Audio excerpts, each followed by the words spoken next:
Assalamualaikum warahmatullahi wabarakatuh. Salam sehat dan bahagia Bapak Ibu guru hebat di Indonesia. Perkenalkan, saya Evi Komalasari SPD, calon guru penggerak angkatan 9 dari UPT SMP Negeri 1 Banjit, Kabupaten Waikanan. Dalam video berikut ini, saya akan memaparkan koneksi antar materi modul 1.4 budaya positif.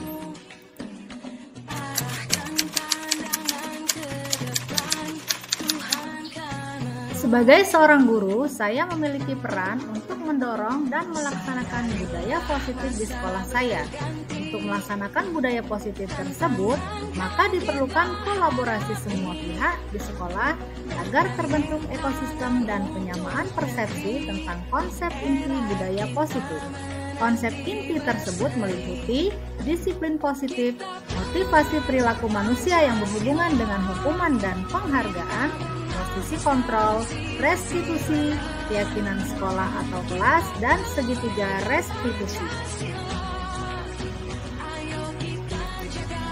Keterkaitan antar materi.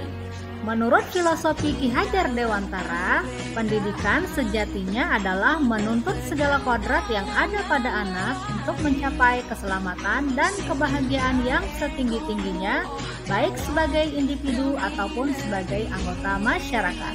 Seorang guru haruslah menjadi teladan sesuai dengan semboyan Ki Hajar Dewantara, yaitu Ingarso Sung Tulodo, Ingmadya Mangun Karso, Tut Wuri Handayani. Pendidikan haruslah berpihak pada murid. Untuk mewujudkan pendidikan yang menuntun dan berpihak pada murid sesuai dengan filosofi Ki Hajar Dewantara dapat dilaksanakan dengan menerapkan budaya positif di sekolah, sehingga akan mempercepat terwujudnya tujuan pendidikan nasional, yaitu menciptakan profil pelajar Pancasila. Keterkaitan antara budaya positif dengan nilai dan peran guru penggerak. Terdapat 5 nilai guru penggerak, yaitu berpihak pada murid, mandiri, reflektif, kolaboratif, dan inovatif.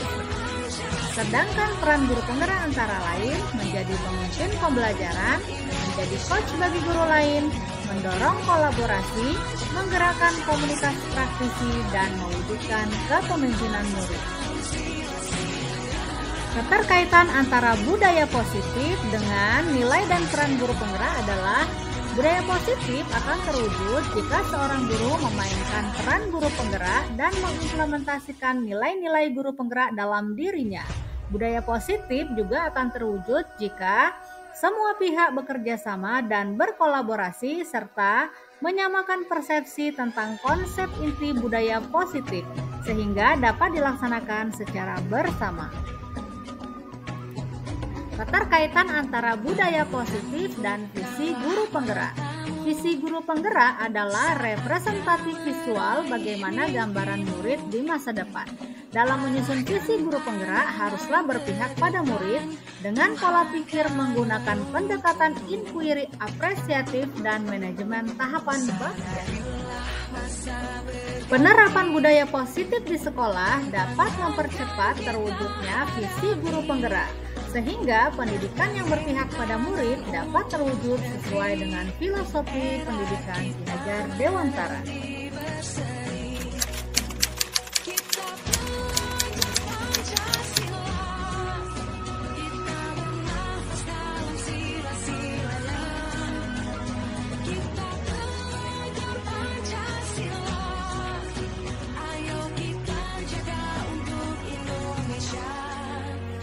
Yang saya pahami tentang konsep-konsep inti pada modul ini yaitu terdapat 5 konsep inti dari budaya positif, yaitu disiplin positif, memahami teori motivasi perilaku manusia, posisi kontrol seorang guru, pembuatan keyakinan kelas atau sekolah, serta segitiga restitusi dalam menyelesaikan permasalahan. Sebagai seorang guru, saya harus meresapi dan melaksanakan konsep inti tersebut agar terwujud budaya positif di sekolah saya. Yang kedua adalah disiplin positif dan nilai kebajikan universal. Disiplin positif adalah cara atau tindakan mendisiplinkan diri untuk menumbuhkan rasa tanggung jawab terhadap apa yang dilakukannya karena didasari oleh nilai-nilai kebajikan universal. Disiplin positif juga berkenaan dengan bagaimana cara kita mengontrol diri dan menguasai diri untuk memilih tindakan yang mengacu pada nilai-nilai yang kita hargai agar tercapai tujuan mulia yang diinginkan. Tujuan dari disiplin positif adalah menanamkan motivasi intrinsik sehingga tidak akan terpengaruh oleh hukuman, paksaan, pujian, atau hadiah. Yang kedua adalah motivasi perilaku manusia. Setiap tindakan didasari oleh motivasi perilaku manusia.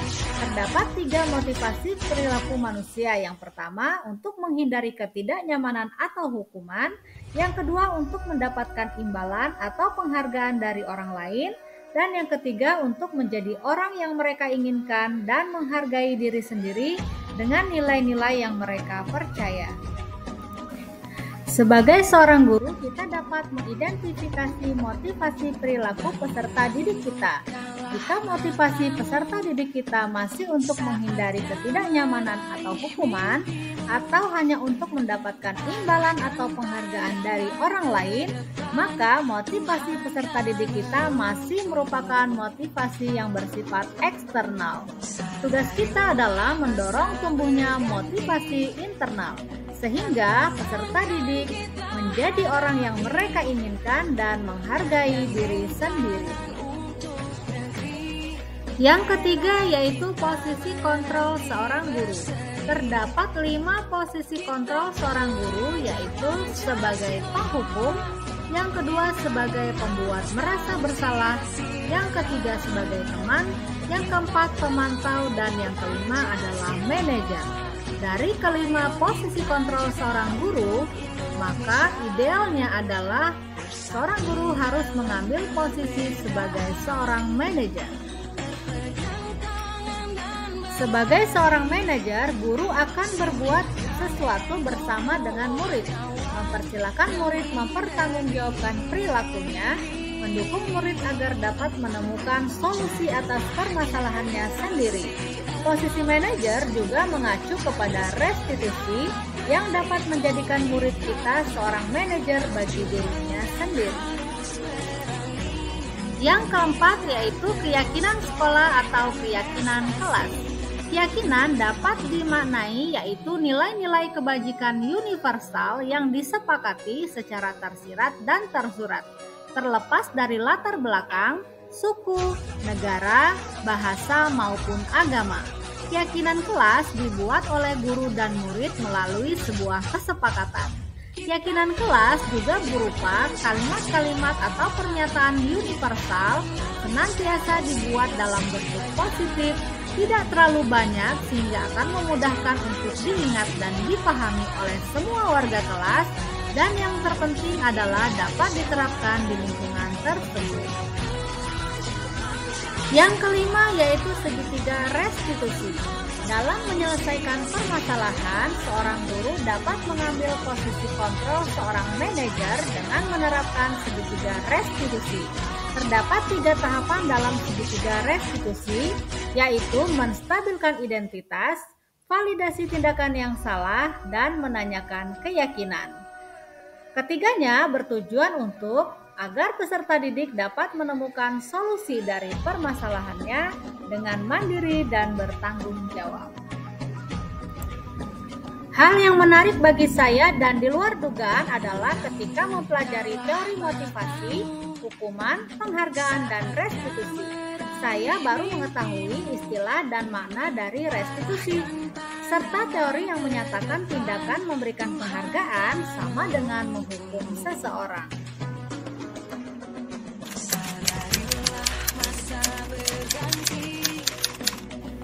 Perubahan yang terjadi pada saya setelah mempelajari modul ini, saya menyadari bahwa selama ini posisi kontrol saya dalam menyelesaikan permasalahan siswa yaitu sebagai penghukum dan pembuat merasa bersalah. Seharusnya posisi kontrol yang paling ideal adalah sebagai manajer.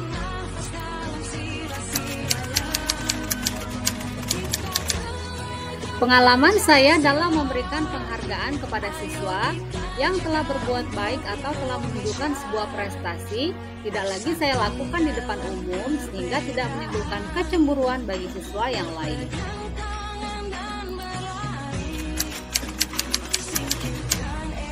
Perasaan saya sangat antusias dan bersemangat untuk terus memperbaiki diri dan melaksanakan budaya positif di sekolah.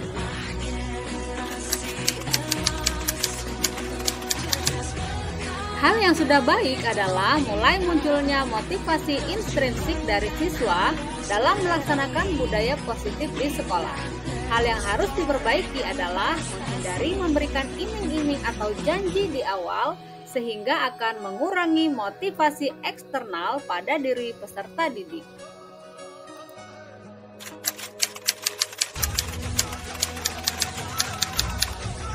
Sebelum saya mempelajari modul ini, posisi kontrol yang sering saya pakai adalah posisi kontrol sebagai penghukum dan membuat merasa bersalah.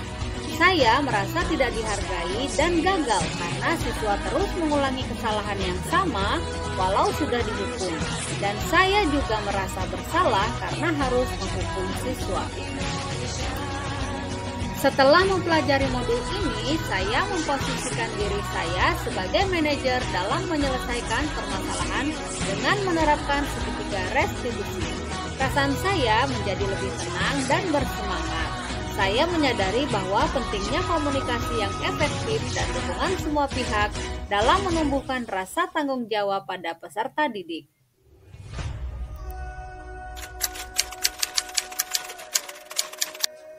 Sebelum mempelajari modul ini, saya pernah menerapkan segitiga restitusi, tetapi hanya sebatas tahap validasi tindakan yang salah. Saya jarang melakukan tahap menstabilkan identitas dan belum pernah melakukan tahap menanyakan keyakinan. Peserta didik saya paksa untuk melaksanakan konsekuensi atau hukuman karena tindakannya.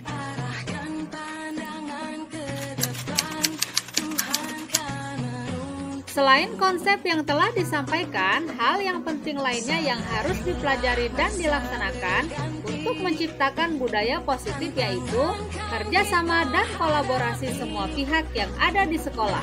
Kolaborasi bersama orang tua, melengkapi sarana dan prasarana untuk menunjang pembelajaran yang aman dan menyenangkan. Membuat slogan-slogan tentang pentingnya budaya positif di sekolah dan evaluasi bersama secara berkala tentang penerapan budaya positif di sekolah. Demikianlah pemaparan materi koneksi antar materi modul 1.4 budaya positif. Semoga bermanfaat. Teruslah menjadi guru yang menginspirasi dan memerdekakan peserta didik kita. Salam sehat dan bahagia Bapak Ibu guru hebat di Indonesia.